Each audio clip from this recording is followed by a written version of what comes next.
Kinatuwa raw ng Pangulong Bongbong Marcos Jr. na dismiss na ang impeachment complaints laban sa kanya. Wala rin naman daw kasing basehan ng mga reklamo at distraction lamang daw sa kanyang trabaho. Narito ang Express Report ni Rainiel Pawi. Of course, I'm glad that now the impeachment complaints against me have been are finished. We can get on with our work, because these things are distractions from the things that we were doing.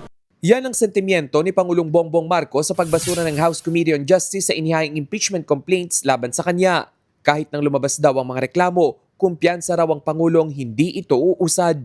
I saw the impeachment complaint and I knew that I would be all right in terms of the impeachment kasi wala naman, there were no real grounds for the impeachment. It was a political move as usual. Insufficient in substance ang hatol ng House Justice Committee nang busisiin ang mga reklamong impeachment laban sa Pangulo. Pero hindi nangangahulugang patay na ang mga reklamo sa Kamara.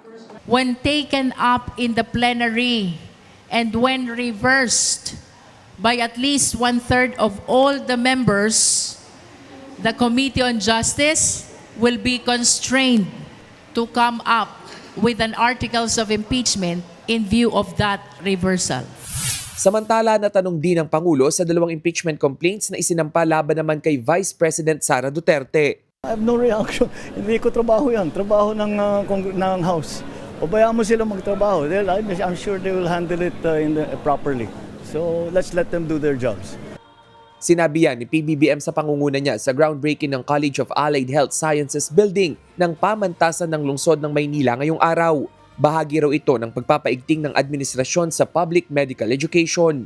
Alam naman natin na ang Pilipinas kulang ang ating mga doktor, lahat ng mga healthcare workers at madadagdagan sila at para magiging mas maganda ang ating pagbigay ng serbisyo sa kalusugan.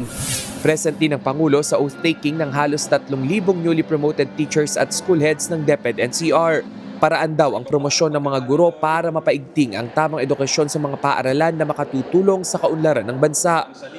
No public school teacher should retire as Teacher 1 anymore. Your promotion will be a doorway to a better life, the much-deserved recognition for your very, very hard work. Ito na ang ikalawang araw na humarap ang Pangulo sa publiko matapos tamaan ng sakit na diverticulitis. Nagbabalita mula sa Frontline, Rainiel Pawid, News 5. Mga kapatid, Ruth Cabalco, para sa mabilis na pasada ng mga balitang dapat niyong malaman, mag-follow at mag-subscribe sa social media pages ng News 5.